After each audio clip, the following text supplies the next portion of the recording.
Description: in the bustling office of a tech company, Sarah, a skilled but overlooked employee, decides to use the anchoring effect to secure a better project deadline and recognition. Meanwhile, in a classroom filled with eager students, Mr. Rivera, the teacher, employs a clever strategy to set the tone for his class's engagement. Their actions show how initial cues can subtly influence decisions, whether at work or in school. Story: Sarah had always been the quiet one in the office, her contributions often overshadowed by more outspoken colleagues. One day, during a team meeting, she decided to subtly shift the way her boss, Mr. Roberts, perceived her.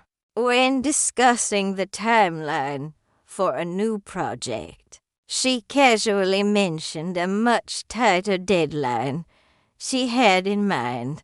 Mr. Roberts, surprised by her confidence, anchored his expectations around that initial proposal. By the end of the meeting, they agreed to a deadline that, while more achievable, was still challenging perfect for Sarah's capabilities. Meanwhile, in his classroom, Mr. Rivera was preparing for the first day of the new semester. He knew that setting the right expectations would make all the difference in his students' participation. As he began the lesson, he recounted a story about a student from last year who asked profound questions, leaving the class in awe. With that story, he anchored his students' behavior, encouraging them to follow suit.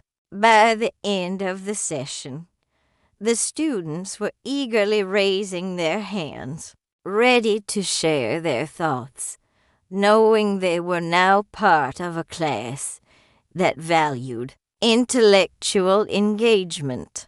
Both Sarah and Mr. Rivera had used the anchoring effect to subtly influence outcomes, whether in the workplace or classroom. What was first presented became the measure against which everything else was judged.